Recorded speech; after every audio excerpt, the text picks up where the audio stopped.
Olá, eu sou a Thalita Morita. Hoje, como prometido, eu vim dar um geralzão da medida provisória 936. Essa medida que tá todo mundo falando e com razão, existem polêmicas sobre ela.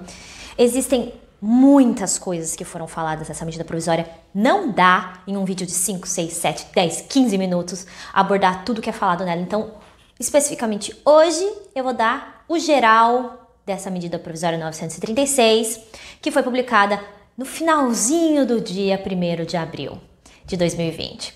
Vamos lá, então?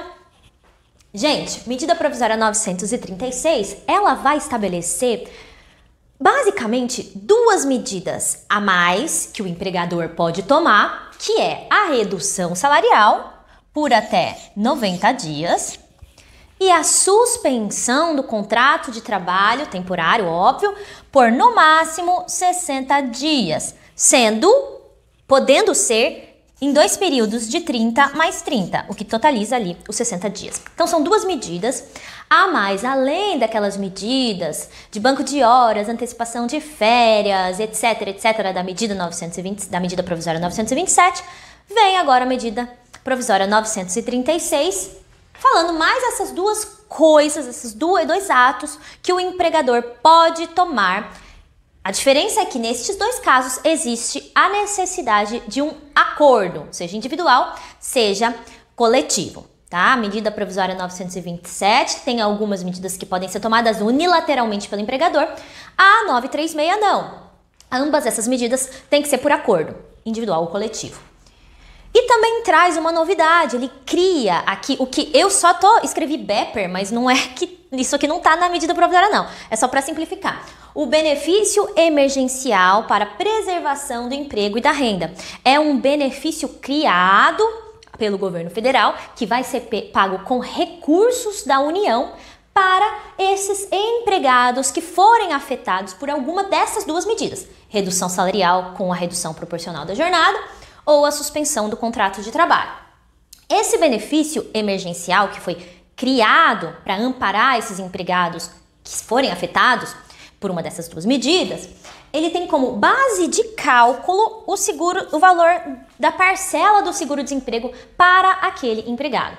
Quer dizer que ele vai receber exatamente o valor do seguro-desemprego? Não. Quer dizer que a base de cálculo para se verificar o montante, o valor daquele benefício emergencial para aquele empregado será o seguro-desemprego dele. Compreendido? Bom, não custa lembrar que hoje o valor do teto do seguro-desemprego está em R$ 1.813. Então, o valor máximo desse benefício emergencial também será de R$ 1.813, porque esse é o teto do seguro-desemprego para qualquer empregado. Outra coisa que eu acho importante falar nesse primeiro momento. Existe um prazo de pagamento para o benefício emergencial, que é de 30 dias. A contar do quê? A contar da celebração do acordo que foi feito. Isso, é claro, existem muitas variáveis aí, mas eu estou falando na hipótese do empregador fazer o que ele tem que fazer, que é informar ao Ministério da Economia em no máximo 10 dias da celebração do acordo. Isso é o que o empregador deve fazer. Então, informando em no máximo 10 dias da celebração do acordo, o pagamento do benefício emergencial pelo governo federal será em até 30 dias da data do acordo, não da informação do empregador. Acho que nesse primeiro momento, isso que eu falei já aborda ali as principais dúvidas, mas eu vou continuar rapidamente para falar sobre algumas outras coisas que estão na medida provisória que também são importantes. Primeiro, sobre a duração máxima destas medidas, redução salarial ou suspensão do contrato. A duração máxima dessas duas medidas juntas é de 90 dias. Não pode as empresas colocarem mais de 90 dias nenhuma dessas medidas. Ah, mas Thalita, a redução salarial já fala que no máximo é 90 e a suspensão fala que é 60. Isso, então como a gente interpreta isso? Que as empresas vão poder intercalar, inclusive podem, num exemplo que eu vou dar agora, 30 dias de suspensão, 30 dias de redução salarial, mais 30 dias de suspensão. Então, observa-se o prazo máximo dos 60 dias para a suspensão do contrato e observa-se o prazo máximo da duração de ambas as medidas. Então, dentro de 90 dias, ali você pode intercalar entre redução salarial com a proporcional redução da jornada e também a suspensão do contrato de trabalho. Ok. Cumulação. Eu posso acumular esses benefícios emergenciais? Sim, se você tiver mais de 2 vínculos de emprego e nestes 2 ou mais vínculos houver essa redução ou a suspensão, você vai poder sim acumular 2 benefícios emergenciais, cada um para o seu respectivo vínculo de emprego que tomou uma dessas medidas. Tem uma ressalva aqui para trabalhadores com contrato intermitente. Então, não se aplica ao trabalhador intermitente, tá? Mas como uma parcela muito pequena das pessoas que têm esse contrato intermitente, eu não vou falar sobre essa especificidade.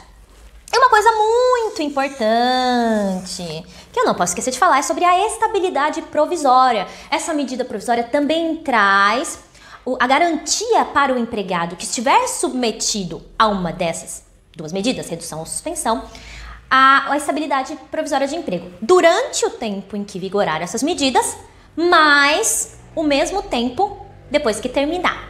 Exemplo, eu tenho uma suspensão do contrato de trabalho de 60 dias, que é o máximo que permitido, né? Então tá, durante esses 60 dias, eu, empregado, tenho a estabilidade de emprego e assim que terminar estes 60 dias, eu tenho mais 60 dias de estabilidade. Penso que estes são os principais pontos de dúvida sobre essa medida provisória.